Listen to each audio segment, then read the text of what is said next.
গত রাতে Manchester United under 21-এর বিপক্ষে 2 গোল করে আমাদের ফারহান আলী ওয়াহিদ। সো আমরা এখন তার 2টি গোল দেখব এবং সেগুলো কেমন ছিল সেটা একটু ব্যাখ্যা করব।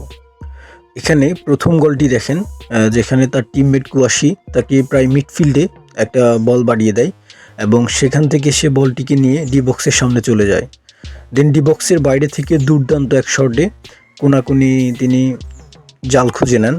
সো এই গোলটি দেখার মতো একটি গোল ছিল, ডিবক্সের বাইরে থেকে দুর্দান্ত শটে, যেটা ফারহান আলী ওয়াহিদ প্রায় নিয়মিত করে থাকেন। এখানে দ্বিতীয় গোলটিও ছিল প্রায় এককৃতিতে।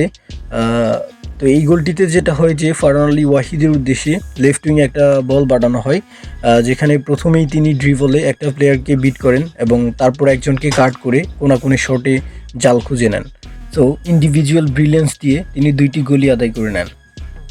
দেখেন এখানে সবচেয়ে গুরুত্বপূর্ণ যেটা, সেটা হচ্ছে ম্যানচেস্টার ইউনাইটেড আন্ডার 21-এর বিপক্ষে একই ম্যাচে 2 গোল করা, এটা কিন্তু চারটেখানে কথা নয়।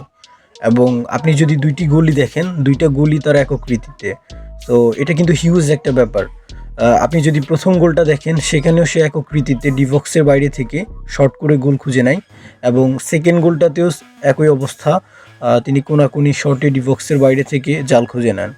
সো একজন প্লেয়ার যার মধ্যে কি পরিমাণ ক্যালিভার থাকলে ম্যানচেস্টার ইউনাইটেড আন্ডার 21-এর বিপক্ষে এরকম দুর্দান্ত 2টি গোল করা পসিবল। দেখেন আমরা আগেও বলেছি, এখনও বলছি, ইংল্যান্ডে বাংলাদেশি অরিজিন ফুটবলারদের মধ্যে হামজা চৌধুরীর পর্যায়ে কেউ যদি যেতে পারেন, সেটা অবশ্যই ফারহান আলী ওয়াহিদ।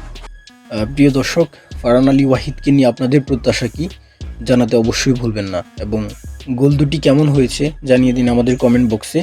এবং ফারহান আলী ওয়াহিদকে বাংলাদেশের জার্সিতে দেখতে চান কিনা সেটাও জানাতে ভুলবেন না। ধন্যবাদ।